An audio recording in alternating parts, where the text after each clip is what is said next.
Welcome to She's All Over the Place. I'm with SketchPoetic, my friend, Sheila Darcey. Thank you so much for joining me. How are you? I am feeling delightful. I'm really happy to be here. It's always good to see you. It's great to see you. You look flawless and beautiful as always. Talk about lighting. Even more. I mean, your lighting. I mean, you're right. It's Lighting. lighting is everything. It's like, I was thinking about that earlier because with all the filters nowadays, even me, I grew up as a model and like we're young, we're beautiful, we're flawless, but it's like I remember growing up, like this mentor man said to me before, he's like, the most insecure girls are like the most beautiful ones, the prettiest ones, and everyone's trying to do the perfectionist syndrome with the light, with the angles, and it's like and I was thinking, within the last, like, just recently, few weeks, and I'm like, you know what? And if someone wants to take a photo, I'm just gonna look if the lighting's good. If it's not good lighting, you're not shooting me because I don't want to put myself through that gamut of like perfectionist syndrome. I've done a lot of work personally on breaking the mold of perfectionicism. Yeah. And they say with like the new like millennials or Gen Z or whatever, like that's why you see a lot of like the Instagram photos, they're blurry because it's all about imperfection. Like perfection is not the new cool. Yeah. So I like that. I like that. I like that that's the direction we're headed. yeah, instead of being so like Mhm. perfectionist syndrome all the time, it's just really grueling on, the healing process and our mental well-being overall. So I thought I would dive in since we were, So mastermind, exciting. we're big brain on this topic. So Yes. okay, so for everyone tuning in, Sketch is an amazing artist.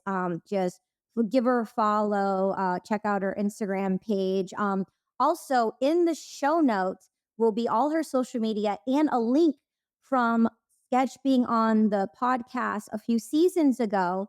And you can hear her origin story. She's from the Philippines and she goes really in depth, about her childhood and pivoting and making her way in the world. So if you want to check out that episode, please do right after you tune into this episode. Again, the link will be in the show notes. And because of you, we're in the top 2% out of all podcasts. And if you're not on the video, we're live right now, but if you're not on the video, pop over and check out the video. We're now streaming on Rad, which is in over 4.5 million homes. So I'm really excited about my new partnership with them. Shout out to Rad. And let's get into it. So, wow, you have pivoted and shifted so much, and there's a whirlwind. So we're going like deep into the summer right now, Mhm. and you are always curating something for Mental Health Awareness Month, and this year you were part of two masterful projects that I know about that you personally curated. There are probably like other things going on, but you wanna just like jump in and start talking about where you are now and maybe those projects, what they mean to you and how they came about. Yeah, absolutely. First of all, thanks for having me as always, Katie. It's so good to see you. Yeah, part of my goal and purpose of arts and healing is to not only elevate the work that I do, but it's really important to me to elevate the collective. And there's so many people that do what I do, but they do it in different mediums, different channels, whether that's poetry, dancing, writing, obviously visual art, which is what my medium is. And in April, I think it was early April, end of March, I had this idea of doing another curation for Mental Health Awareness Month. And I had collaborated with the art department last year for Art Basel. And as part of Art Basel, yeah, there was That a there's another partnership with Peace Inside Live. So that's Shira and Jordana Rem. And Shira and I have been wanting to collaborate for a while. So I reached out to her and I said, hey, part of Peace Inside Live is mental health advocacy. She does an incredible job of doing that. So do you, for that matter. I think I put you two in that group of people that are always promoting mental health throughout the year. It's not just this one month, right? Anyway, Shira had a partnership or at least a relationship with the Crypt Gallery with the Dream Hotels in both New York and LA, reached out to them. And through her relationship, we were able to curate a mental health awareness month, 38 artists, and they will be showcased in New York and LA. So that happened in the month of May. And then in addition to that, I was invited to speak, do a workshop, and an artist, performance artist, at the International Forum on Consciousness, which is one of the pivotal moments for me, not only because it's such an important forum for the type of conversations I want to have as an artist and as a leader in the space, but the audience is unique. It's made up of academics, scientists, neuroscience scientists, psychologists, and it's not an audience I often talk to. Most people I talk to are either in the wellness space or in the art space, and there's definitely people that had passions in both of those areas, but predominantly it was around a lot of science and even psychedelic and what's happening in that field. And during the conversations I had with them, I asked, is it possible to curate a show of artists, and you were included in that, Katie, of artists that really speak not only to mental health advocacy, but the power of love and consciousness, which is the theme of the show. Yeah. And to me, you're an embodiment of both of that love and consciousness. So I Yeah. curated that curation. The other one, the one I did with Sheila Lazar, that was a open call through Hug platform, and there Yeah. was 574 submissions. I did not expect that many people to submit, and I had to cull it down to 38 artists. It was probably the hardest part of the curation.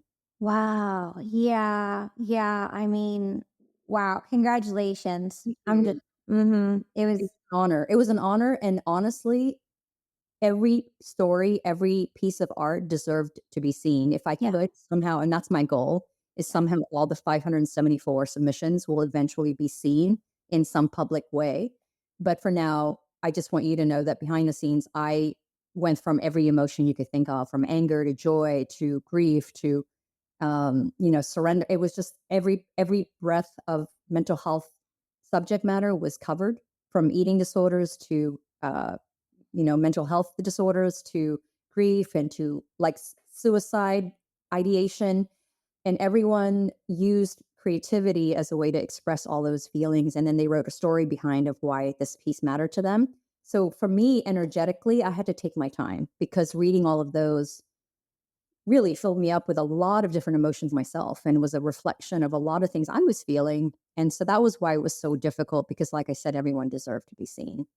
Yeah, I'm going in so many different directions, but first I just want to say it's like when you're going through the process that you went through, like you're curating and you're producing and directing and you're, going and growing through each one. And it's such a gift that you give artists, with your vision out to the world.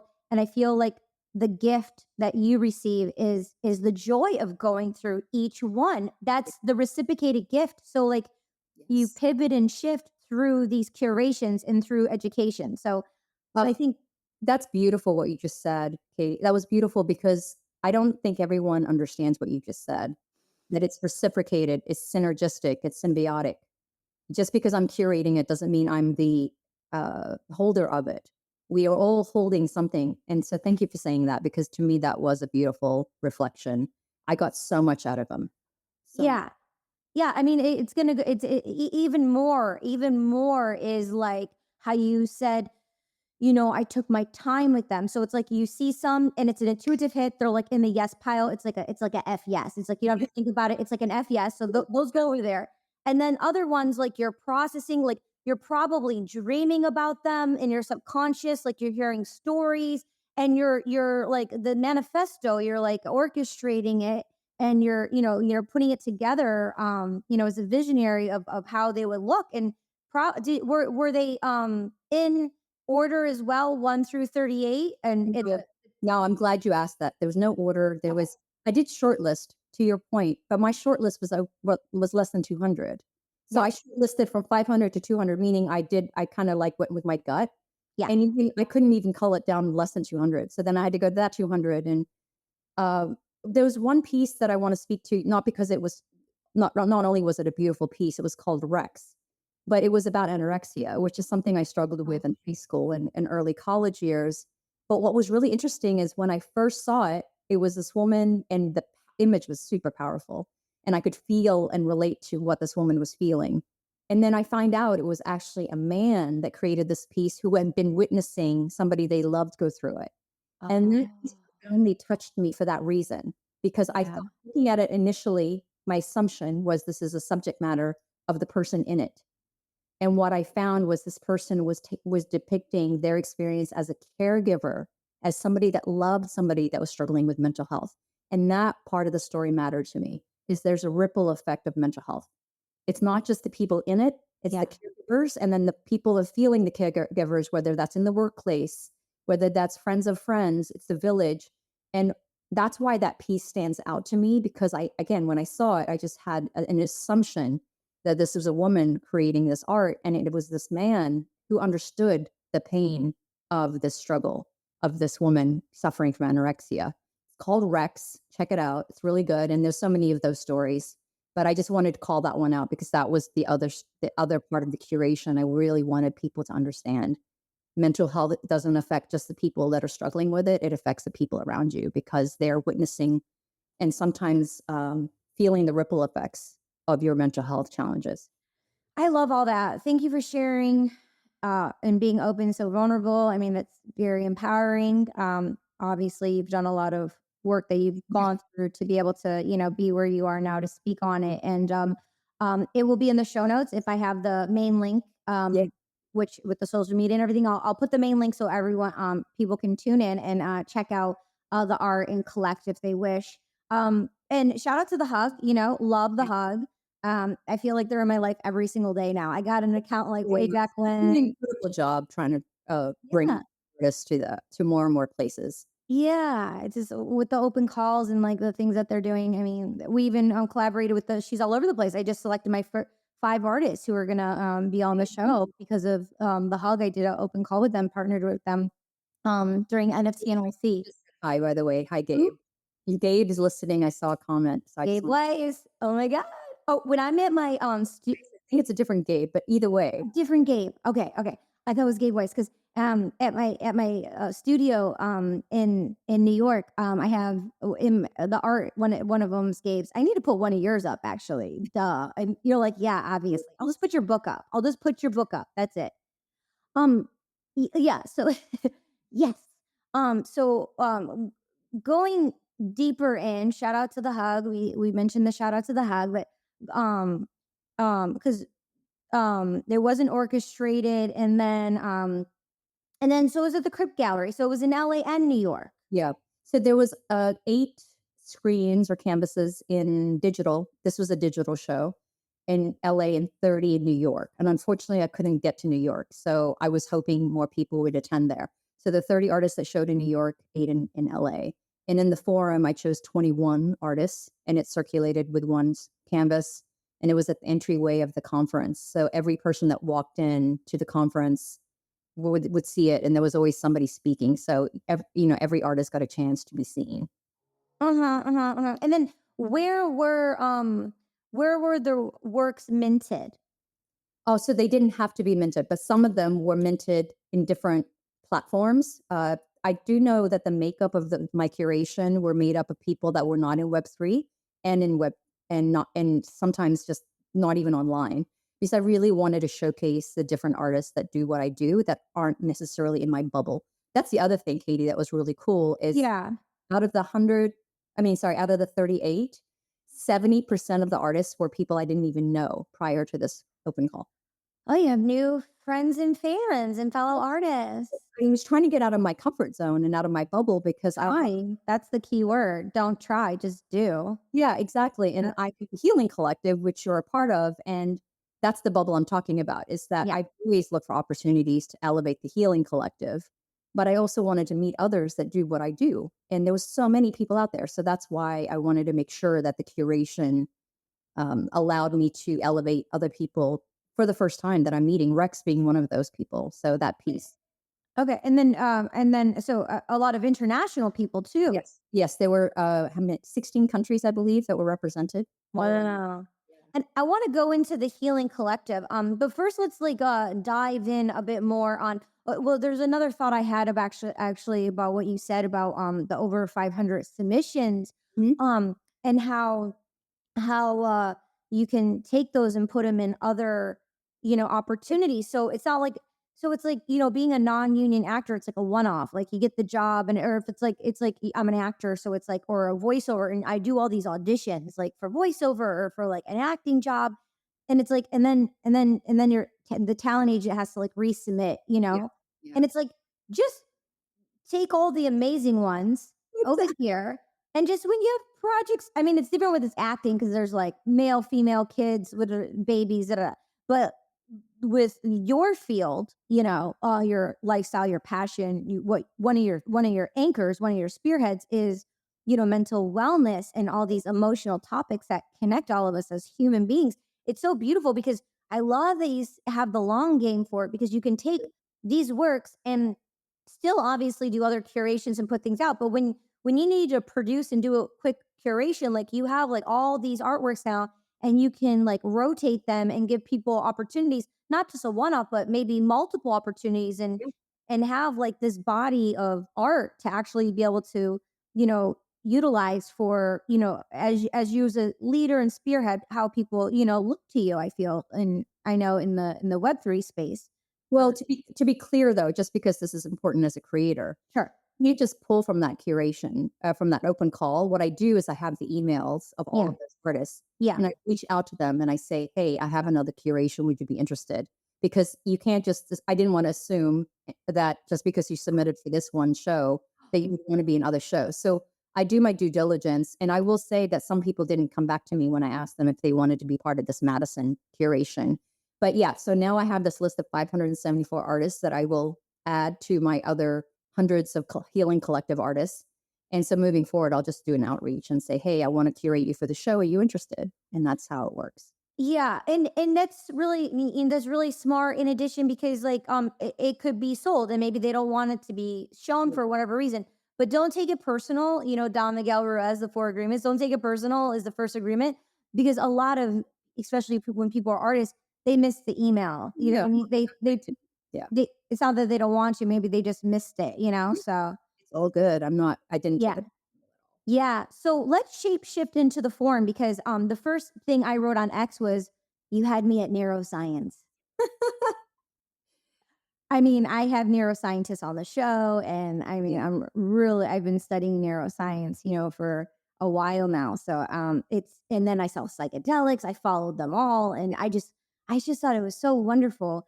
Let's talk more about, you just mentioned it in a brushstroke, but how did they reach out to you? How did that come about? And then, like, what was the experience with the people who attended, like, and like the purpose and the driven mission for all of it, and what are next steps for it?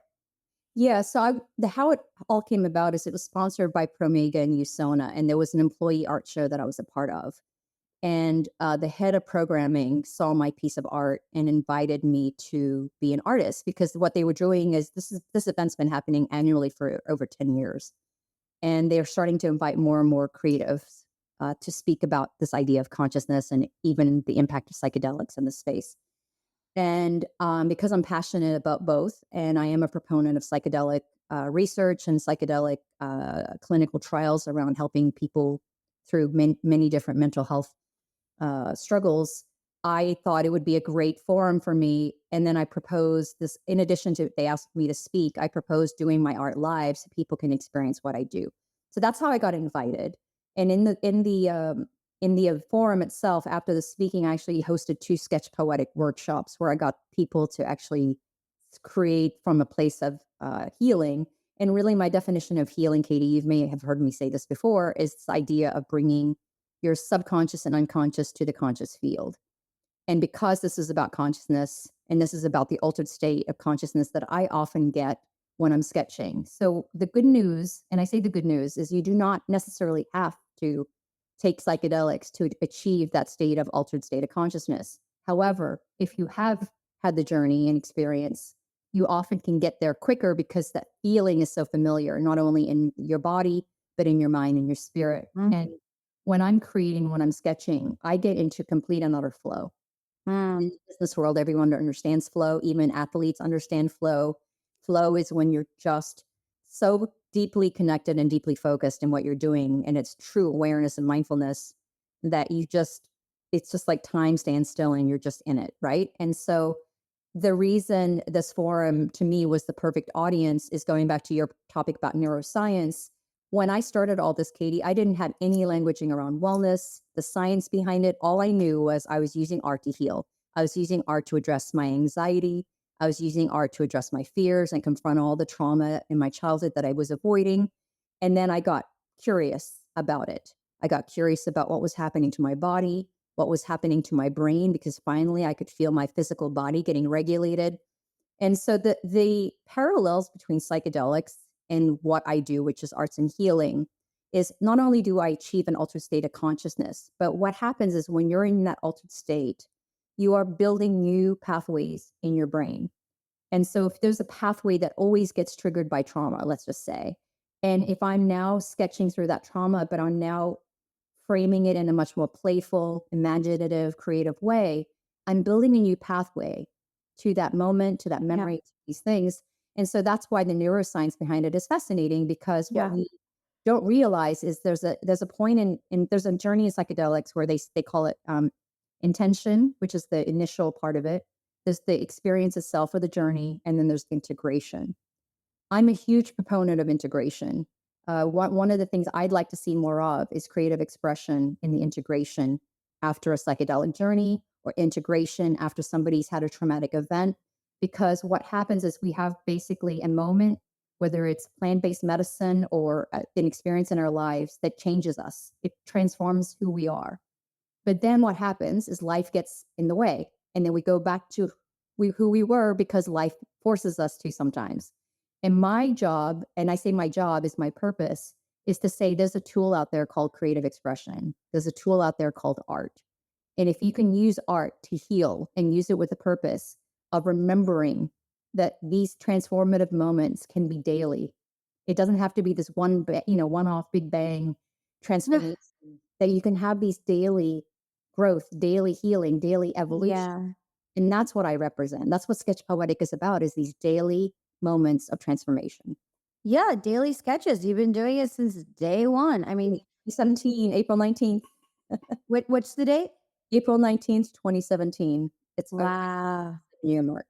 Oh, wow. We'll have to have a party like in April. Yeah, it's a sketch party. Well, I just celebrate, but we can have one in my 10-year anniversary. I think I want to do a big one for that one.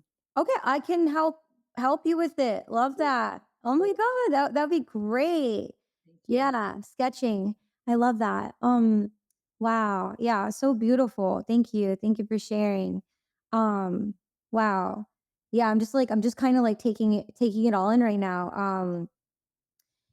I not just a few months ago I reread Atomic Habits, and James Mhm. Clear is Great. when you were speaking it reminded me of James Clear, and then I was just having a conversation about like daily journaling, and like Mhm.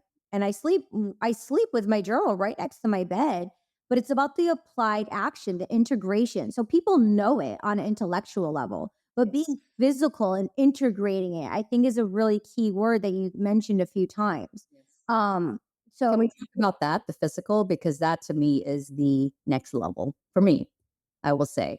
The phys- please, yeah, I would love to. I mean, we were kind of talking about this prior to getting on live here. But if somebody were to ask me, Sheila, where are you in your healing journey today? I will tell you it's about being in the body. And what's interesting is you just said intellectualizing, right? So when I first started, I didn't know how much I held my breath. I was a breath holder. Wait, I have to interrupt you because Yeah, I'm just gonna totally derail right now. that's okay. I was doing yesterday, I was doing something, and I was doing an Instagram post, and I stopped breathing and I don't realize I'm not breathing. And then You're out of breath. Yeah. but then I have to think about like the handles or the hashtags or da da da, and then I'll go "Ugh," and I'll just like let out a because I'd rather keep it inside, because if you keep it inside, it causes cancer. So I always tell myself at a young age, just get it out. It's like a noise, but it's like Okay. I'll forget to breathe, you know. So, anyways, I just No, had but I listen, I it's the most common thing whenever I've done workshops, when I tell people I hold my breath, it's unanimous how many people do it. And not only hold their breath, but shallow breathing. There's a lot of shallow breathers. So if you ask somebody to take a deep breath, most people cannot take a deep breath because we're just not conscious of our breath. That's all ultimately what it is. It's a consciousness. But going back to why we were talking about this is, if you ask me where I am today, mm, The first 7 years of SketchPoetic was about my mental and emotional health. In the process of my mental and emotional health and getting healthier in that realm, I started finding my spiritual faith and spiritual connections. The spiritual health was covered under all of it. Like that to me is at the foundation of it all. And then came physical health. Now, usually, and this is what I've heard from many different therapists and wellness experts, usually people find their way to mental and emotional health through the physical issues. So they have a physical ailment, they have Mhm. a physical disease, and then they like change their life and mental and Right. emotional, addressing their mental emotional health happens. I actually flipped it.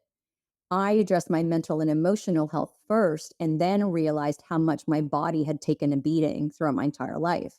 And that's everything from like gut issues and lower back issues to migraines to, I mean, I've had consistent, what I call consistent physical manifestations of my health issues in terms of internal, emotional, mental health, but I wasn't aware of it. So basically now I do a lot of somatic work. I am religious about my beach walks. It's become like my another kind of mindfulness practice. So my walks are very transcendent. I do 1.5 to 2 hour beach walks 5 days a week. And I also am becoming more and more aware of how tight my body is and how much I hold, mostly subconsciously and unconsciously. So, again, going full circle to earlier, my definition of healing is when I can bring my subconscious and unconscious to the conscious field. And so, what I'm doing now is just becoming more and more aware and conscious of what my body is feeling and experiencing in every moment of the day. So that's all that's happening, but I would say that if I can do that, then that's my mantra for a while now. It's been a couple of years is I'm in commitment to the full alignment of my mind, body, and spirit.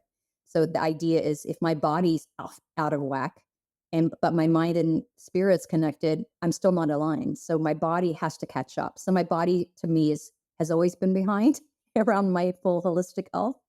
And as I get older, as I'm getting older, that's also something that's being brought to my forefront is my body's aging. So I have to hold it with sacred reverence. Oh, yeah. I don't want to say always, but I've said often that what we do now will show up 10 years from now. God willing, we're still here. And then I'm like, and I always knew that with so much pride. I was like so prideful. And then I personally went through like this whole like toxic thing, and in it I was like, because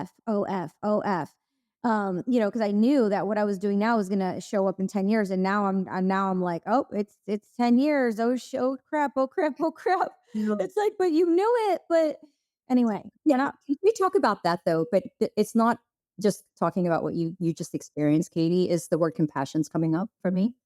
Is that I recently heard a story from someone that they were supporting a friend who was basically having a lot of physical health issues and used to be a yoga instructor, was decades yoga instructor, went to India, like was a devout practice yoga, but yeah. due to circumstances of she was a single mother of three and had to work two jobs.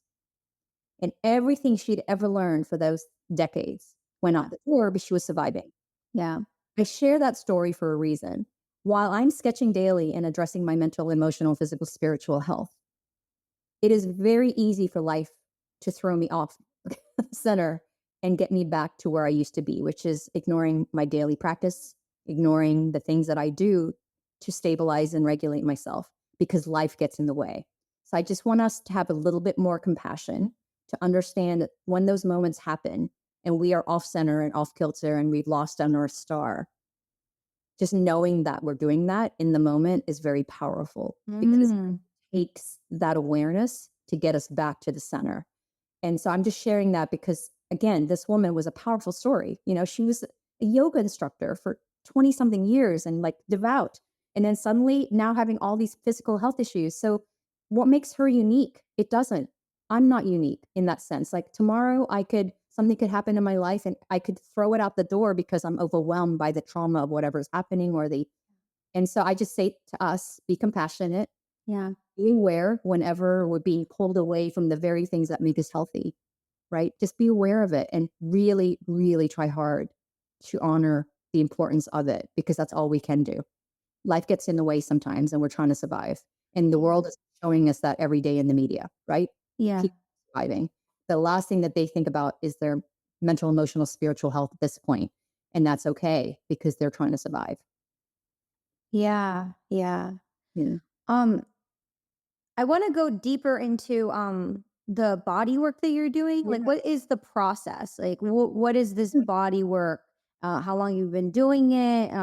Let's share about what goes on with the body work. So there's a thing called somatic healing. Basically, it's the idea of using different techniques and tools to get into your body. There's many different techniques, but the idea is if we can come up with exercises or techniques that allow us to remember. So one simple example is when I get anxious, I talk to my body. That's just one simple one. So when I'm on a plane, remember, for those of you that don't know my origin story, fear of flying was the conduit to SketchPoetic. I was trying to address my fear of flying. I was not trying to address my mental health. Unbeknownst to me, it was all connected, right? Because I wasn't aware. So whenever I still get, I mean, I'm a much better flyer now, but sometimes when the flight's really turbulent, it comes back. And so I have to talk to my body and I say, body, I recognize all the things you're doing. And I will basically catalog all the ways my body's freaking out. And then I thank it. I say, thank you, body, for trying to protect me. Third, I tell my body I have this. Now, my body might not believe me at first because they're like, sure, Sheila, you have it, but I can still tell you're terrified. But it's again, reprogramming my brain to say, body, you don't need to keep on protecting me. I do need to learn to let go and surrender and relax into it because the reason my body is holding so tight is it doesn't trust that I have it, right? And it's trying to protect me. That's one example of a somatic exercise. The other thing is when I'm walking, I'm paying attention to my footsteps. I'm paying attention to the ground underneath me. I'm paying attention to my breath. That's another somatic. Somatic exercises are simply there to get you conscious. And interestingly, before I even started doing soma work, I intuitively knew how important it was because my book, Sketch by Sketch, An Emotional Path to Creative Expression, the Creative Path to Emotional Healing and Transformation, all 40 prompts have some aspect of being in the body because I knew that was where my healing lied and resided. It wasn't about just being mentally and emotionally healthy. I knew that I needed people to connect back to their bodies because it's the very first place we disconnect from. But we don't even know we're doing it. Like you said, the breath is a perfect example of it. Mhm. The other example of we do it is we often, um, not just breathing, but when we're like on autopilot, like driving, oftentimes people forget that they're driving because they just let their bodies take over. Thank God for our bodies is all I have to say. But that's all somatic healing. Yeah. It's really just exercise. Yeah. Dancing is a good one. I Movement. love dancing. Oh yeah, I'm a queen dancer. I just like in my planner, I'm like dance, dance, dance, dance. Because I grew up as a dancer. I grew up Yes, you dancing. already did it. You I already love, yeah, I love dancing. I love it. I mean, I remember I was a teen. There on Sundays it was Greek night. In like Royal Oak, and it was Greek night, and I was a teenager, but like I'm Greek, so like if you go, you don't have to show your Greek people ID. are so gregarious too, right? Very expressive. Yeah. Yeah.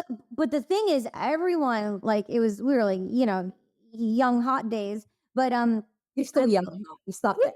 thank Yeah. you. But I mean underage Yeah. I would go and everyone would be like at the bar drinking and I would be on the dance floor dancing and like I always joked and said I was like people's warm up. Mhm. I would be the entertainment of Right. I would get people to like loosen up. Like those like in corporations and just when you get together in groups and communities, they'll like do things icebreakers. You know what Oh, I mean? breakers, yeah. I'm the icebreaker. I'm just like I'm the one like blah just to make everyone like get past that like whole thing. I want to talk about one thing related to all of Yeah. this because what's the difference between dancing and healing and creating art and healing is intention. So Mhm. what you just said is you may have been dancing your entire life. I might have been drawing my entire life, but I didn't do it with the intention of healing till 7 years ago. There's Mhm. a big difference with me drawing something than sketching to heal. And I call it sketching because sketches are meant to be fast and loose. They're not meant to be even seen. if you look at masterpieces and artists that are regarded in the society, it is often their sketches that people want to see because they want to see what led to your masterpiece. And that to me is an incredible metaphor, right? You might not I haven't actually even been posting a lot of my daily sketches. One, because I'm kind of personally trying to not be on social media as much, but I'm finding that I am trying to be more insular at this moment. So right now I'm feeling the need to be less social, being more introspective because I've gone through a tremendous amount of growth in the past couple of years. And one of the things that I related back to the body, the somatic stuff, Katie, is that I think of transformation as a series of expansion and contraction, just like muscles in our bodies, just like our brain. And so you go through a tremendous amount of expansion. You're just learning and growing, and it feels so incredible. But what we forget is we also need to contract and we need to let our muscles and our mind and our spirit and our bodies rest. And I'm in that place right now. I had an incredible last year as an artist. I had an incredible year. I got into two incredible exhibitions and I had my first solo show. And I knew coming into 2024 that I didn't need to one up any of that because the Sheila that existed prior, that was academically performance driven, externally driven, would have cared that I had to one up all that. Like, oh God, I got to get in more exhibitions and I have to think about my next solo show. And honestly, and I genuinely say this with warmth and love because that's how I know I'm doing the work, is I came into 2024 and I said, you know what, Sheila, you had an incredible year. I want you to A, acknowledge it. Two, enjoy and really receive the beauty of that because you know how many artists would have killed to have that position that I was in last year. And so I'm in the space of just being in gratitude and receiving it. And in the process of that contraction, a lot of good things are happening. So that's the message that I'm sharing with all of you today is that we often think the goodness happens in the expansion and the opportunities and growth. But man, oh man, can I tell you, it is so beautiful to be in the contraction of life and let things happen in that moment of contraction because it means that you're just honoring where you should be and where you need to be healthy. That's ultimately what I want to promote is healthiness, Yeah. being comfortable with where you are, wherever it is you are in your life. Yeah, I love that message for, the person tuning in. I think it's very, very important. I identify and relate in those ways as well. It's quite the process. I mean, I feel like I could write 15 books on it because there's so many different layers and journeys to it. It's just So unique. yeah, but really unhooking from and just and like you said, acknowledging and appreciating like what happened, and reaping what you sow, right? Reaping it's a And it's gratitude and acceptance and love and because again, if you're so performance driven, so driven to do things, we're doers, not beers, right? Then we teach ourselves that we cannot sit in the being of it because it's not worthy, it's not valuable. And what I'm learning, and by the way, when I say I'm healing, I'm still in it, is I'm seeing the value and worth of being just in the sitting of it because I never understood it in the past, nor did I value it, to be honest. understanding value. Understanding the value of not doing, yeah, I'm just now learning that in my late years in my life. And it's part of my healing process. Is again, I saw it so clearly last year in that when after Art Basel happened and after my solo show, I had this moment of what am I going to do next year? And then I remember thinking and feeling, why are you even worried about that? And I called myself out. This is what I do. I hold myself accountable. And I went, oh, I know why, because I feel like people are going to care. What's Sheila going to do next? And I started thinking about why does that matter? And so I started to unpack all the reasons why I even had that in my thoughts, because I'm all about trying to be present. It's not easy to be present because life and your spirit wants to stay present, but it's hard because again, if you've ever been externally driven, which I was for my entire life, most of my entire life, then that still comes and it triggers you from time to time. And I'm trying to make sure that I'm not triggered by that desire of pleasing not the world and not even focusing on the reasons why I'm trying to please the world. And that world could be people, family, society. It could even be my purpose, by the way. This isn't just about people pleasing people. When you're so purpose driven, which I am, even your purpose sometimes challenges you because your purpose, you hear like, oh, Sheila, you want to change the world through arts and healing. Then I'm like, I should be doing more. Right. That those thoughts come into my head. That's no different than trying to please somebody I love. It's the same message is you're not doing enough. And what I'm saying is everything is enough because you're just simply being and trusting that everything is meant to be. That's what I'm trying. That's my life goal is to always feel this way. Yeah. And it's going to be easy because I will be challenged and I will be tested. It's part of life. Yeah, and I think like when you say all that, and I know maybe from my own experience is like, I'll try to figure that out. That's the problem. You can't figure it out. You're supposed to be unwinding and not in the mind. Yeah. No, The no. figuring it out is a doing action. Yeah. What?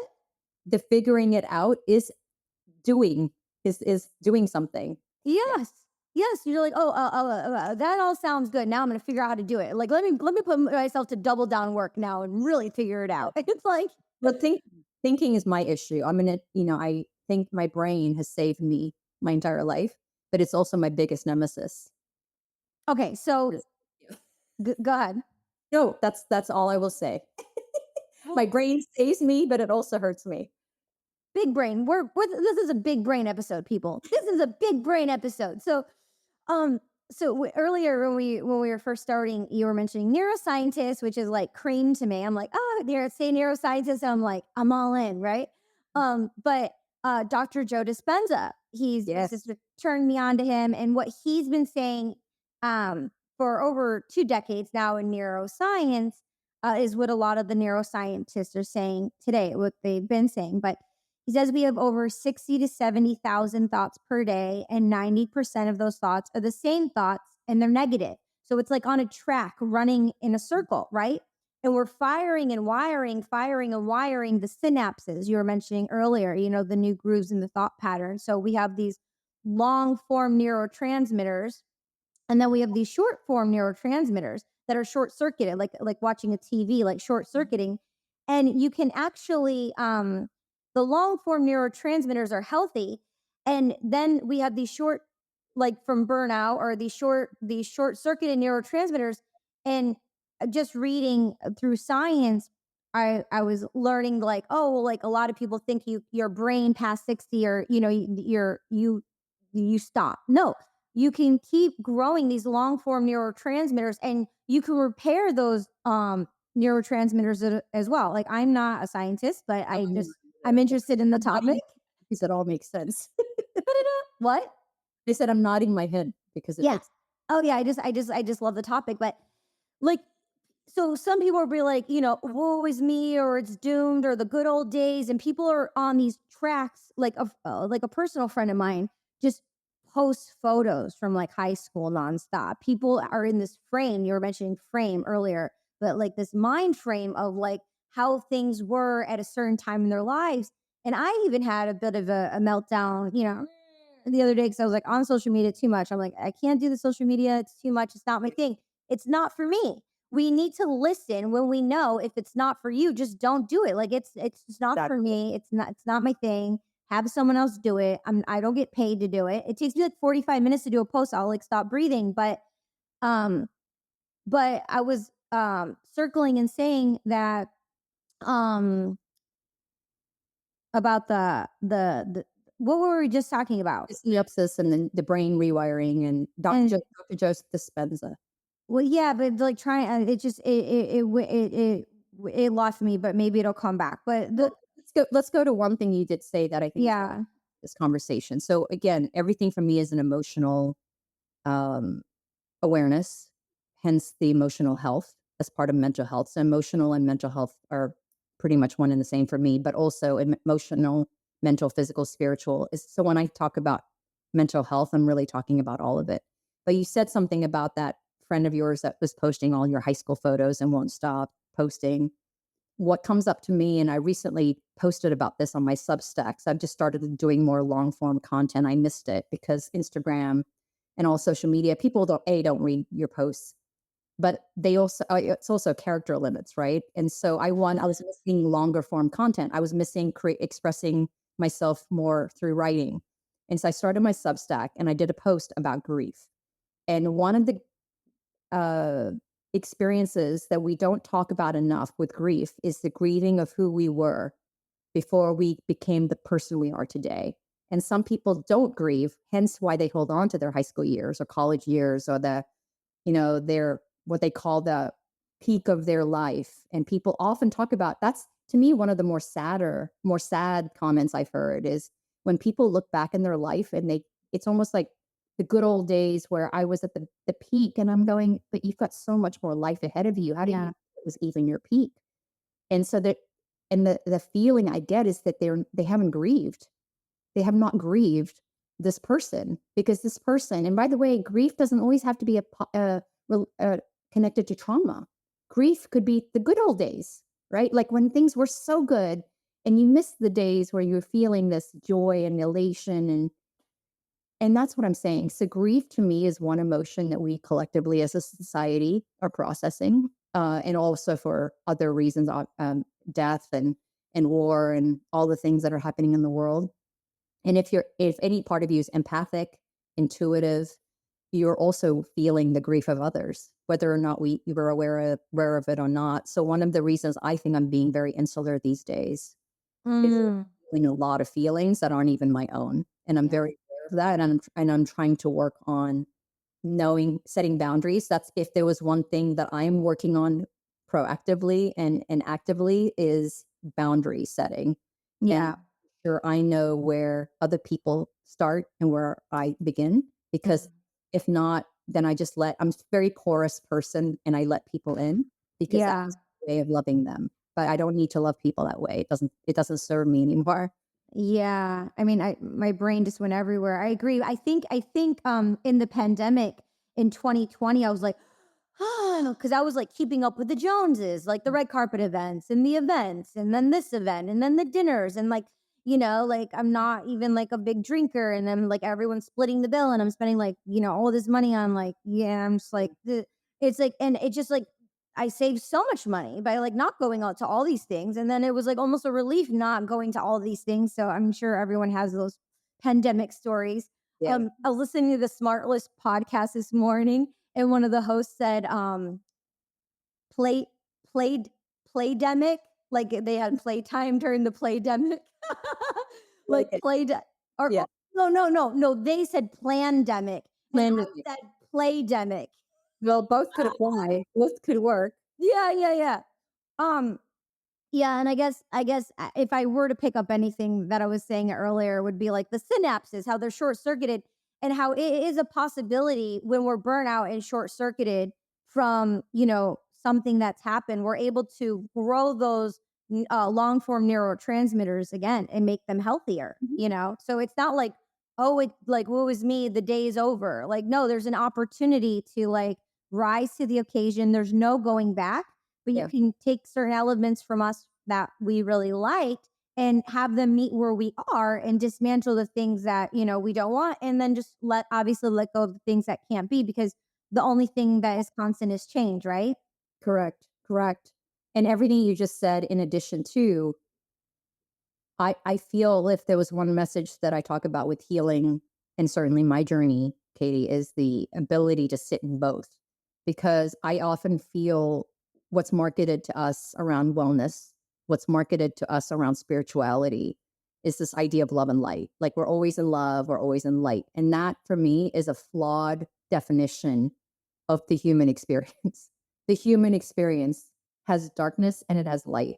It has moments where you have despair and moments where you feel gratitude for it all. But there's never one moment, and I say this truly, where I'm sitting in all light. I might come across that way, but I will tell you, I'm very aware, and also I have a lot of love for the moments where I'm feeling darkness, and that darkness could be seeing something that I don't want to see, feeling something I don't want to feel, reflecting something in others that make me uncomfortable, right?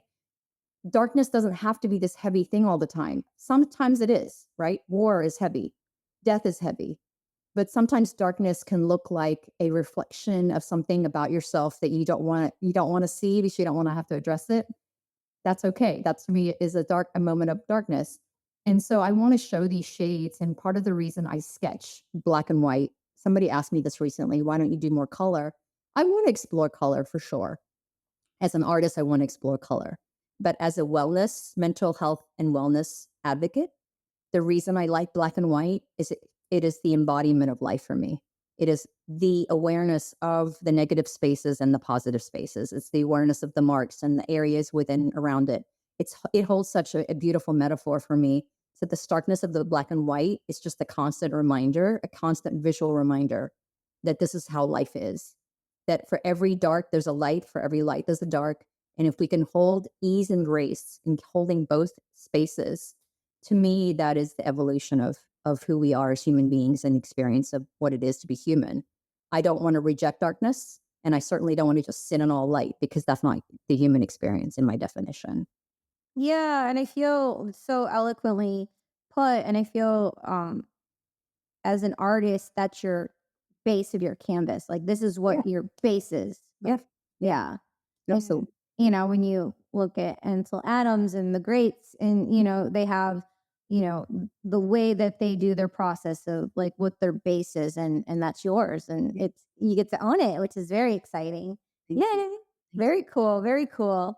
Wow. So and then so the when you were saying Somo, like I was thinking Somo, because did Basquiat go by Somo? So you talking about Soma or?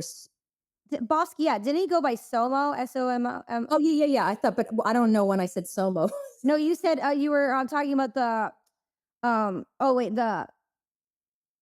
Soma. the breathing, the Yeah, yeah. Somatic. Soma. Yeah, somatic breathing, and it kept reminding me of Basquiat. So the Somo. incredible. Yeah, he's an incredible artist. I haven't done it. Like I've heard about it, but I haven't done it. Where would someone go if they wanted to do something like that? There's somatic coaches out there, but I'm sure because everything's available online, if you type in somatic techniques, somatic healing, you will find techniques and tools. I do recommend if you want to do this, there's somatic coaches out there. I happen to go to one. Her name is Gesh Kwan. She's here in LA, but she was teaching me some somatic techniques. By the way, she didn't teach me a lot of them. She taught me enough, and then I just had to put them into practice.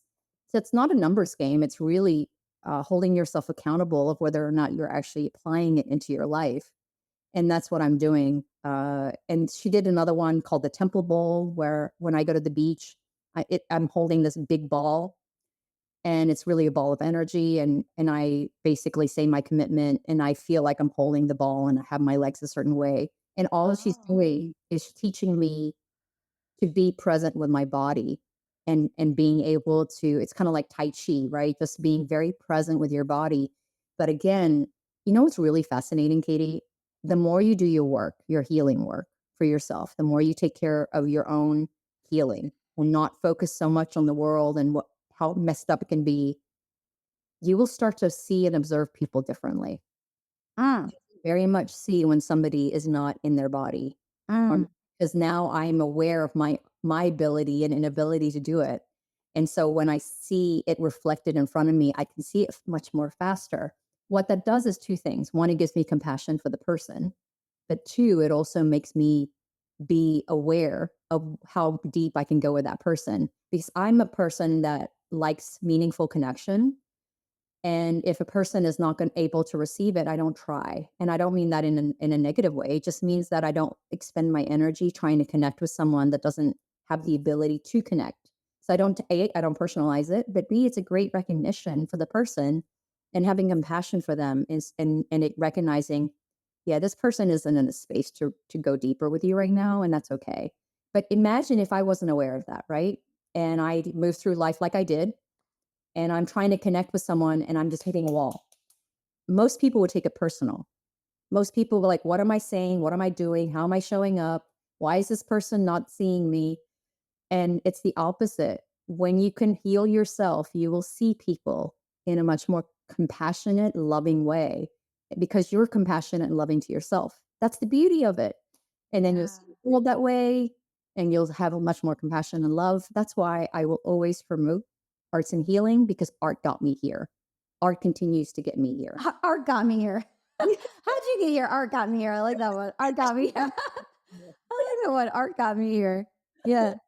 Um, Something that came up for me is what you were mentioning, where I had, because I have like all this energy. People are like, "Oh my god, you have all this energy. Where do you get all this energy?" You know, well, it's from God. I get it from God. God's grace. But um, in 2020, because we're so like doing so much, but in 2020, when I was able to like sit down, I was in my podcast studio in Detroit, and I was just sitting there, and I was just like, how can this, like, I'm putting all this, and I looked at it like a train station. I'm putting all this energy out. I'm putting all this energy out nonstop. You don't even think about it because you're just like on autopilot, like the car driving. You're like, that's what you're committed. This is my choice. It's who I am. It's my blueprint. It's what I'm going to do. I'm going to just put it all out. But then I'm feeling it. I'm seeing it. I'm feeling it. And my spirit is not feeling good because it's not reciprocated. So I said to myself, okay, the train's leaving the station, but it's not unconditional leaving the train station. Like, you are leaving the station, but the train needs to come back. So my energy, when I'm putting it on a caboose to go out with an individuals, things I'm doing, I now tune and check in if and when it comes back, because some people will just take the energy and run. They'll just like suck you up, the leeches, the vultures, or they don't know what they're doing, but they're unconscious, like you just mentioned. Like, people are just unconscious. So I'm aware, I'm conscious of my energy going out, and then unconditionally going out, but making sure that I am taking care of myself and my body, like fulfilling self-love and making sure it's reciprocated, right? So being mindful of how much energy I put out and how much comes back in, to make sure, there's a dance, and Oh, this is a good one. This is a good one. May I share an anecdote about this one, Kate? I think you're going to love it because okay. this. I'm so glad you brought this up because I'm going to challenge what you said a little differently because this came to me recently because I was wired similarly, which is this idea of an exchange, right? I give and people just suck or vampire, whatever they call it. It's like you're giving, giving, giving, and you're not getting anything in return. Yes, you can set boundaries and not do that. But there's another thing that was brought to my attention. And remember, I told you when I do my beach walks, it can be very transcendent. So I had this moment on my beach walk where this thought came to mind, and I actually wrote about this in my Substack as well. But you remember in TikTok, there was a thing called the water cup challenge. And the water cup challenge was basically they filled a cup of water and there was a group of friends or whatever, a group of people, and they would turn the tap on or put another cup of water and try to not let it over spill, right? But basically, the cup is full and everyone's adding a drop, and the person that adds the drop that gets it over to overflow loses. That's the game. It's called the water cup challenge. Now, I remember seeing that vision on my walk, and then got back home and I Googled this water cup challenge, and I was so interested about it. There's actually a term for when the cup is full, there's a term for that body of water that is like a bubble on top of the water. It's called a meniscus. And the meniscus can hold up to 40 drops of water. They've measured it. And what that means is in those 40 drops, the more drops I put in there, up to 40, the gravity of the water holds it. And then you add that 41 drop, the 41st drop, and then all the water overflows because gravity can't hold onto it. So I want you to think about what you just said and frame it potentially. It's an invitation to think about it differently. Yeah. Perhaps the invitation isn't that we're always emptying our cup, filling our cup, emptying our, filling our cup. Perhaps the invitation is let's focus on always having a full cup because it matters for our health. And that we actually have 40 drops that we can give to others. There's two parts to this message. Yeah. One, how cool is it that we have 40 drops to give? Yeah. But then the other thing I heard was the Rumi quote. We're not just the drop in the ocean, we're an ocean in a drop, right? I probably butchered that quote. But the idea is one drop from you, Katie, is the ocean to some people. Right. Enough. Yeah. You need to give your full cup. Right. So the two messages again is let's focus on having a full cup. Focus on having, you have 40 drops that you can give to people. Be discerning about who you're going to give it to, but know that one drop is enough. And that one drop of Katie and one drop of Sheila or one drop of a person that's very giving and Yeah. their time, that's enough. So that was a powerful message. I have really embodied that because what I've learned is that it's not about give and take. I'm always going to be a giver because it's just who I am. I just give because I was raised that way. But what I do better is having boundaries, and I'm not going to diminish my cup anymore for other people. I will just focus on making sure I have a meniscus that I can give back to others. So I'm passing that on to you because it changed my life, and I hope it changes others.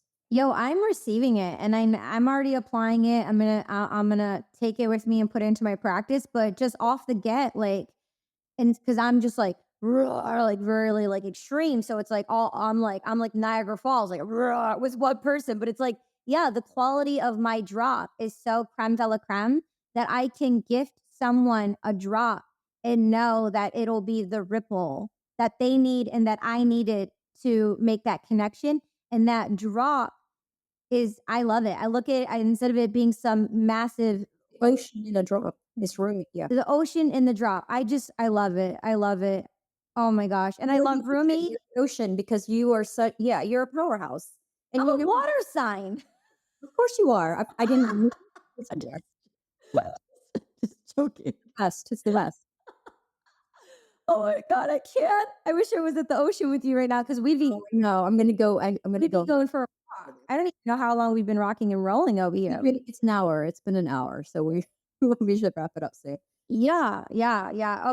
So your book will be in the show notes. I got it for my niece as a gift, and uh so let's just share anything you want to say about your book, and we'll have it in the show notes. And then do you have any more book signings in the near future? And No, but you could offer. You did invite me to say something about my book, and I will say this: hey, it's published in December 2021, so it's been out for.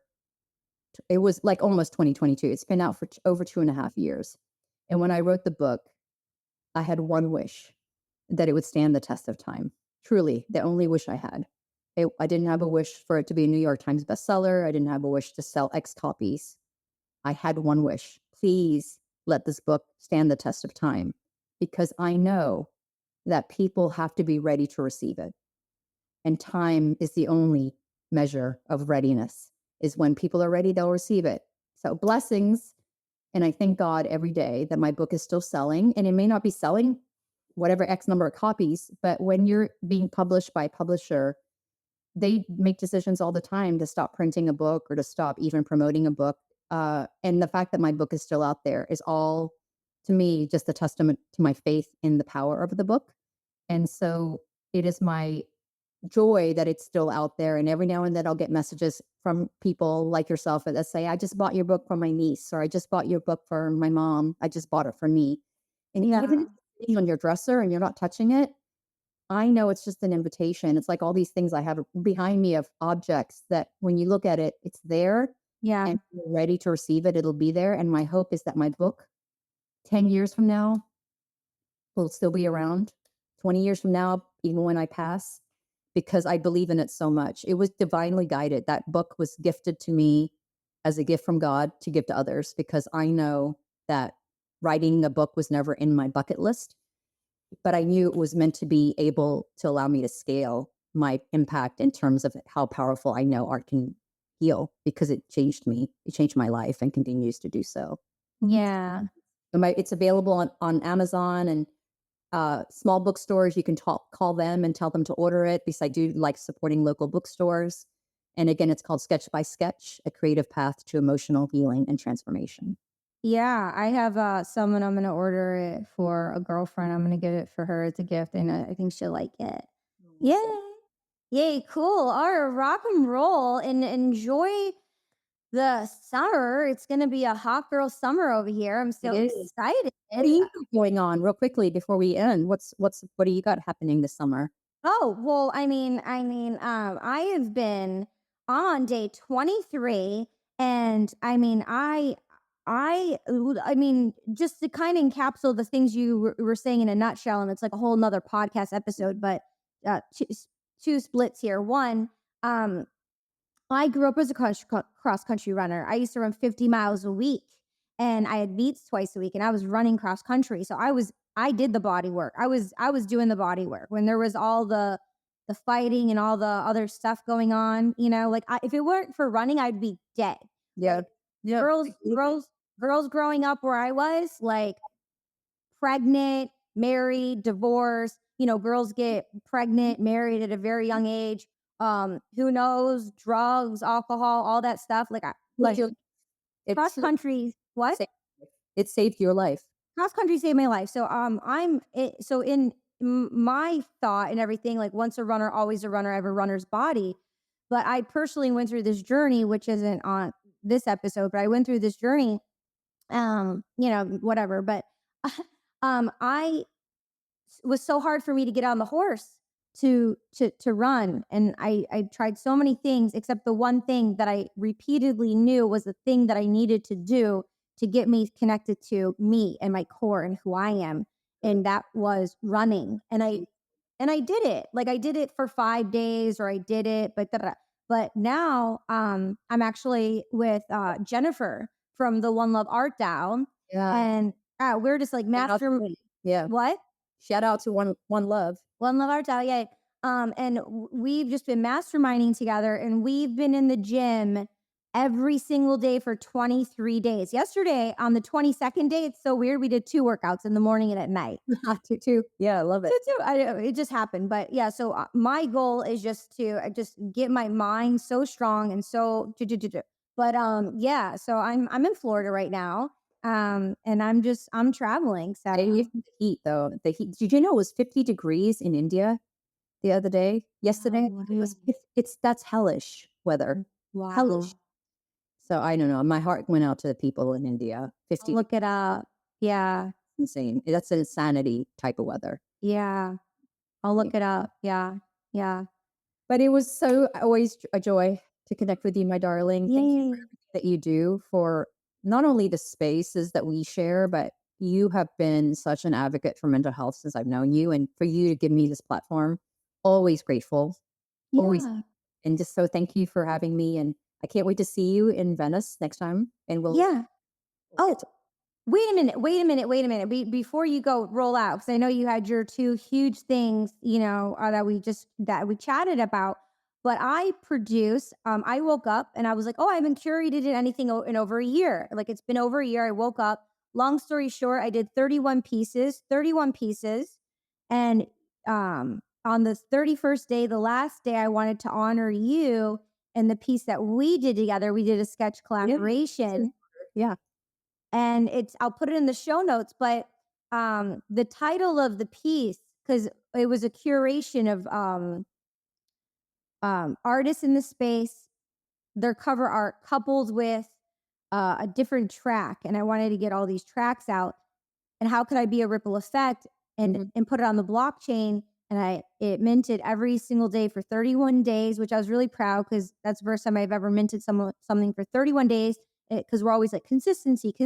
So I was consistent. So I'm super proud of that platform that I was able to partake and show up and for myself and for humanity and Mental Health Awareness Month, and something that means something to me.